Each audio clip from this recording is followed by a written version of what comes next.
ಕಾಂಗ್ರೆಸ್ ಪಕ್ಷ ಅತಿ ಹೆಚ್ಚು ಮಂತ್ರದಿಂದ ಗೆಲುವನ್ನು ಸಾಧಿಸ್ತಕ್ಕಂಥ ಲೋಕಸಭಾ ಚುನಾವಣೆಯ ವಿಚಾರವಾಗಿ ನಾನು ಹೇಳ್ತೀನಿ. ಈ ಸಲ ನಿಂತ್ಕೊಂಡಿರ್ತಕ್ಕಂಥ ಕ್ಯಾಂಡಿಡೇಟ್ಗಳು ಅಷ್ಟು ಹೊಸಬ್ರೇನೆ. ಪ್ರಭಾ ಮಲ್ಲಿಕಾರ್ಜುನ್ ಆಗಿರ್ಬೋದು ಅಥವಾ ಗಾಯತ್ರಿ ಸಿದ್ದೇಶ್ ಅವರಾಗಿರ್ಬೋದು, ಅದರಲ್ಲೂ ವಿನಾಯಕ್ ಅವ್ರ ಬಗ್ಗೆನೂ ಬಹಳ ಕೇಳಿ ಬರ್ತಾ ಇದೆ. ಅದಕ್ಕೆ ತಮ್ಮ ಅಭಿಪ್ರಾಯ ಏನು ಹೇಳ್ತೀರಾ? ಮೊದಲಿಗೆ ಯಾರ ಬಗ್ಗೆ ಹೇಳಿ ಅನ್ನೋದೇ ಒಂದು ಪ್ರಭಾ ಮಲ್ಲಿಕಾರ್ಜುನ್ ಬಗ್ಗೆ ಹೇಳಿ. ಯಾಕೆ ಅಂತ ಹೇಳಿದರೆ ಯಾವುದೇ ಒಂದು ಬಡಾವಣೆ ಅಥವಾ ಯಾವುದೇ ಒಂದು ಹಳ್ಳಿಗೆ ಹೋದ್ರೂ ಸಮೇತನೂ ಅವ್ರ ಬಗ್ಗೆ ಬಹಳ ಕೇಳಿ ಬರ್ತಾ ಇದೆ. ಹಾಗಾಗಿ ಅವ್ರ ಬಗ್ಗೆನೇ ಮೊದಲು ಹೇಳ್ಬಿಡಿ. ಖಂಡಿತ ನೀವು ಎಷ್ಟು ಅಂದ್ಕೊಂಡಿದ್ದೀರೋ ಅದನ್ನು ಒಂದು 200% ನಿಜ ಆಗಿದೆ. ಎಲ್ಲ ಹಳ್ಳಿಗಳಲ್ಲೂ ಡಾಕ್ಟರ್ ಪ್ರಭಾ ಮಲ್ಲಿಕಾರ್ಜುನ್ ಅವರನ್ನು ಇಷ್ಟಪಡ್ತಾ ಇದ್ದಾರೆ. ಅದರಲ್ಲೂ ಮಹಿಳೆಯರು ತುಂಬ ಖುಷಿಯಾಗಿ ಅವರನ್ನು ಬರಮಾಡ್ಕೊಳ್ತಿದ್ದಾರೆ. ಪ್ರತಿಯೊಂದು ಹಳ್ಳಿಗಳಲ್ಲೂ ಕೂಡ ಸರ್ವ ಜನಾಂಗದವರು ಕೂಡ ಅವರನ್ನು ಇಷ್ಟಪಡ್ತಾ ಇದ್ದಾರೆ. ಅವರಲ್ಲಿ ಮಾತಿನ ಒಂದು ಧಾಟಿ ಇರ್ಬೋದು, ಒಂದು ಉತ್ತಮವಾದ ಒಂದು ನೆಲೆ ಇದೆ, ನುಡಿ ಇದೆ ಅವರಲ್ಲಿ.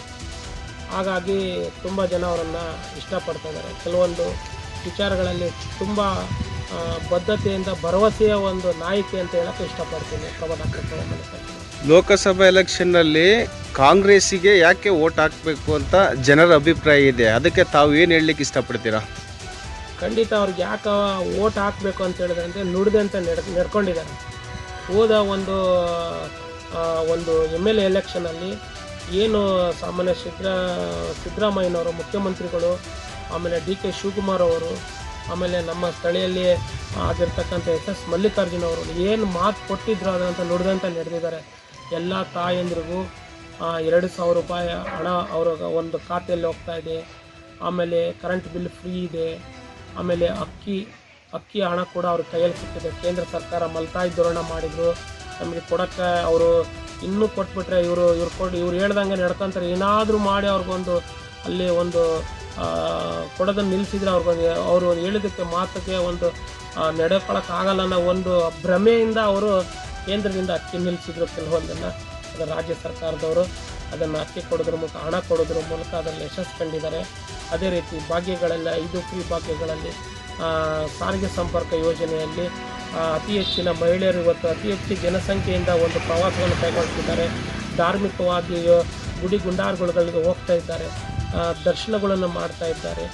ಅದನ್ನು ಇವತ್ತು ಕಷ್ಟದಲ್ಲಿ ದಿನಗಳು ಇವತ್ತು ನೋಡ್ರಿ, ಇವತ್ತು ಈ ದಿನಗಳಲ್ಲಿ ಮಳೆ ಇಲ್ಲ, ಬೆಳೆ ಇಲ್ಲ, ಊಟಕ್ಕೂ ಸ್ವಲ್ಪ ತೊಂದರೆ ಆಗ್ತಿದೆ. ಕೆಲಸಗಳೆಲ್ಲ ಮಾಡಬೇಕಂತ ಇದ್ದರೂ ಕೂಡ ಕೆಲಸ ಮಾಡೋದಕ್ಕೆ ಅವಕಾಶ ಇದ್ದರೂ ಕೂಡ ಹೋಗೋದಕ್ಕೆ ಆಗ್ತಾಯಿಲ್ಲ. ಕೆಲಸ ಇಲ್ಲ, ಮಳೆ ಇಲ್ಲ, ನೀರಿಲ್ಲ. ಇಂಥ ದಿನಗಳಲ್ಲಿ ಅವರು ಏನಾದರೂ ನೆಂಟಿಸ್ತ್ರ ಮನೆಗೆ ಹೋಗ್ಬೇಕಂದಾಗ ಸಡನ್ನಾಗಿ ಅವರಲ್ಲಿರ್ತಕ್ಕಂಥ ಒಂದು ಆಧಾರ್ ಕಾರ್ಡ್ ತಗೊಂಡೋಗಿ ಬಸ್ಸಲ್ಲಿ ತೋರಿಸ್ಬಿಟ್ರೆ ಅವ್ರಿಗೆ ಕರ್ನಾಟಕ ರಾಜ್ಯವನ್ನು ಸುತ್ತುವಂಥ ಅವಕಾಶ ಸಿದ್ದರಾಮಯ್ಯನವ್ರು ಮಾಡಿಕೊಟ್ಟಿದ್ದಾರೆ.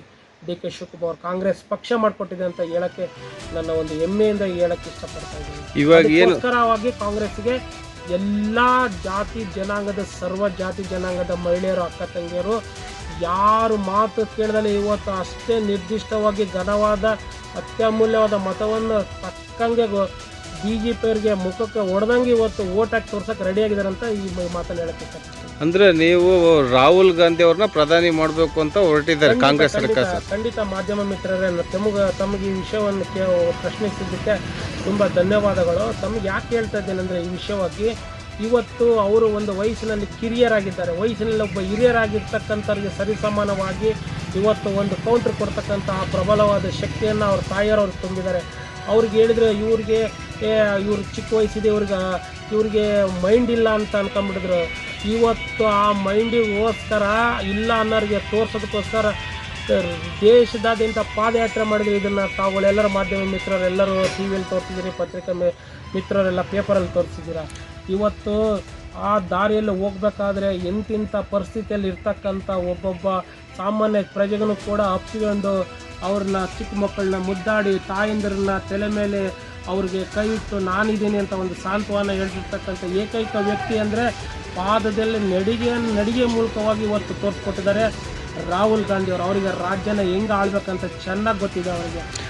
ಇಂಥವ್ರ ಕೈಯಲ್ಲಿ ಯೂತ್ ಅಂತ ಎಲ್ಲರೂ ಹೇಳ್ತಾ ಇದ್ದಾರೆ. ಇವತ್ತು BJPಯವರು ಯೂತ್ ಅಂತಾರಲ್ಲ, ಇವ್ರು ಹಂಗಾರೆ ಯೂತ್ ಅಲ್ವಾ? ಇವರು ಯೂತ್ ಅಲ್ವಾ, ಯೂತ್ಗೆ ಅವಕಾಶ ಕೊಡಬಾರ್ದಾ? ಯೂತ್ರೆಲ್ಲರೂ ಎಲ್ಲ ವಯಸ್ಸಾಗಿರುವೇ ಕೊಡ್ಬೇಕಾ? ನಾನೊಂದು ಬಿ ಜೆ ಪಿಯವ್ರಿಗೆ ಒಂದು ಪ್ರಶ್ನೆ, ಎಲ್ಲ ಯೂತ್ ಅಂತಿದಾರಲ್ಲ, ರಾಹುಲ್ ಗಾಂಧಿ ಯಾರು?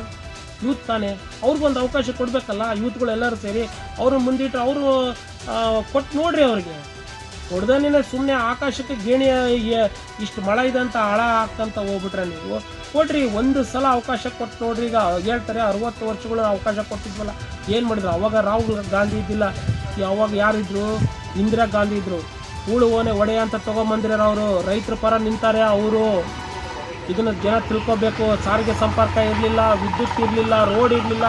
60 ವರ್ಷದಿಂದ ಎಲ್ಲದನ್ನು ಸಾಮಾನ್ಯವಾಗಿ ಯಾಕ್ರಿ ಡಾಕ್ಟ್ರ್ ಇಂಜಿನಿಯರ್ಗಳಾಗಿಲ್ಲೇನ್ರಿ? ಖಾಸಗಿ ಕಾರ್ಯಕ್ರಮಗಳು ಯಾವ ನಡೆದಿಲ್ಲೇನ್ರಿ? ಅಲ್ಲಿಂದ ಇಲ್ಲಿವರೆಗೂ ಏನು ನಡೆದಿಲ್ಲೇನ್ರಿ? 60 ವರ್ಷಗಳು ಏನು ಮಾಡಿದ್ರು ಅಂದರೆ ಅವ್ರು ಮಾಡ್ಕೊಂಡು ಬಂದಿರೋದನ್ನು ಇವ್ರು ಅದನ್ನು ಸಹಿಸ್ಲ. ಈಗ ಏನೋ ಮಾಡೋಕ್ಕಂತ ಹೊಂಟಿದಾರ್ರಿ. ಗಣಯಂತ್ರಕ್ಕೆ ಏನೇನೋ ಮಾಡ್ಕೊಳಕ್ಕೆ ಹೊಂಟ್ಬಿಡು. ಕಂಪ್ಯೂಟರ್ ಅಂತೆ, ಇನ್ನೊಂದಂತೆ ಇರ್ಬೇಕ್ರಿ. ಸಾಮಾನ್ಯವಾಗಿ ಎಷ್ಟು ಯಾವುದನ್ನು ಇರಬೇಕು. ಯಂತ್ರಗಳು ಕೆಟ್ಟರೆ ಇವತ್ತು ಎಷ್ಟೋ ಇದರಲ್ಲಿ ಯಂತ್ರಗಳು ಕೆಟ್ಟೋಗಿದ್ದಾವೆ. ಇವ್ರು ಹಾಕ್ಲಿ. ಓಟನ್ನು ಗುದ್ದುವುದ್ರ ಮೂಲಕ, ಓಟನ್ನು ಸ್ಟಾಂಪ್ ಥರ ಗುದ್ದುವುದ್ರ ಮೂಲಕ ಇವ್ರು ನಡೆಸಲಿ. ನಾವು ಅವಾಗ ತೋರಿಸ್ತೀವಿ ಕಾಂಗ್ರೆಸ್ ಏನಂತ ಹೇಳಿ. ಅಲ್ಲಿವರೆಗೂ ಕಾಂಗ್ರೆಸ್ ಇತ್ತು, ಅದು ಕರೆಕ್ಟ್ ನಿಲುವಾದ ಅವತ್ತು ನಿಲುವಿತ್ತದು. ಇವತ್ತು ಮತಯಂತ್ರ ಗಟ್ಟೆಗಳಲ್ಲಿ ಎಲ್ಲ ಕಂಪ್ಯೂಟರ್ ಯಂತ್ರೀಕರಣಗಳನ್ನು ತಗೊಂಬಂದಿದ್ದಾರಲ್ಲಿ. ಅದರಲ್ಲಿ ಏನು ಕೆಟ್ಟೋಗುತ್ತೆ, ಏನು ಉಳಿಯುತ್ತೆ, ಏನು ಸರಿ ಇಲ್ಲ ಅಂತ ನೋಡೋರು ಯಾರು, ಕೇಳೋರು ಯಾರು? ಇವತ್ತಿನ ಪರಿಸ್ಥಿತಿ ಅದಾಗೋಗಿದೆ. ಯಾವತ್ತು ನಾವು ಮತದಾರರು ಯಾವತ್ತೊಂದು ಬ್ಯಾಲೆಟ್ ಇಟ್ಕೊಂಡು ಅದಕ್ಕೆ ಶೀಲ್ ಗುದ್ದು ಒಂದು ಚಿಹ್ನೆಗೆ ಗುರ್ತು ಮಾಡಿ ಗುದ್ದುದ್ರ ಮೂಲಕ ಎಲೆಕ್ಷನ್ ಮಾಡಕ್ ಬರ್ರಿ ಅಂತ ಈ ಮೂಲಕ ತಮ್ಮಲ್ಲಿ ಮಾಧ್ಯಮ ಮಿತ್ರರಲ್ಲಿ ಅಂದ್ರೆ ಮೊದಲು ಯಾವ ರೀತಿ ಇತ್ತು ಅದೇ ಇರಲಿ ಅಂತ ನೀವು ಹೇಳ್ತಾ ಇರೋದು. ನಾವು ಅದನ್ನೇ ಬಯಸ್ತಾ ಇರೋದ್ರಿ. ಇವತ್ತು ಪ್ರಜಾಪ್ರಭುತ್ವದಲ್ಲಿ ಅದೆಲ್ಲ ಬೇಕು. ಇವತ್ತು ಗಣಯಂತ್ರಕ್ಕೆ ಇರ್ತೀನ ರೀ, ಎಲ್ಲಿವರೆಗೂ ಸ್ಯಾಟಲೈಟ್ ಇರೋವರೆಗೂ ಇರುತ್ತೆ ಕಣ್ರಿ, ಮತ್ತು ಅದೇನೇ ಬರುತ್ತೆ ಕಣ್ರಿ. ನಾವು ಇಂದಿನ ನಮ್ಮ ಪೂರ್ವಿಕರು ಲಾಟಿನ್ ಹಿಡಿದು ಜೀವನ ಮಾಡ್ಕೊಂಬಂದಿದ್ದಾರೆ. ಅವರೇನೇ ಇಲ್ವಾ ಇವತ್ತು? ಅವರಿಂದ ತಾನೇ ನಮ್ಮ ವಂಶ, ಅವ್ರ ವಂಶದಲ್ಲಿ ತಾನೇ ಇವತ್ತು ನಾವೆಲ್ಲರೂ ಹುಟ್ಟಿ ಬೆಳೆದಿರೋದು. ಇನ್ನೂ ಏನೋ ನಶಿಸಿ ಹೋಗಿದ್ದೇನಾ ಅಲ್ವಾ? ಈಗ ದಾವಣಗೆರೆ ಜಿಲ್ಲೆಯಲ್ಲಿ ಕುರುಬ ಸಮುದಾಯ ಅಂದರೆ ಹಾಲುಮತ ಸಮುದಾಯದವರು ವಿನಾಯಕ್ ಕುಮಾರನ್ನ ಆಯ್ಕೆ ಮಾಡಿದ್ದಾರೆ. ಕೆಲವು ರಾಜಕಾರಣಿಗಳು ಸಹ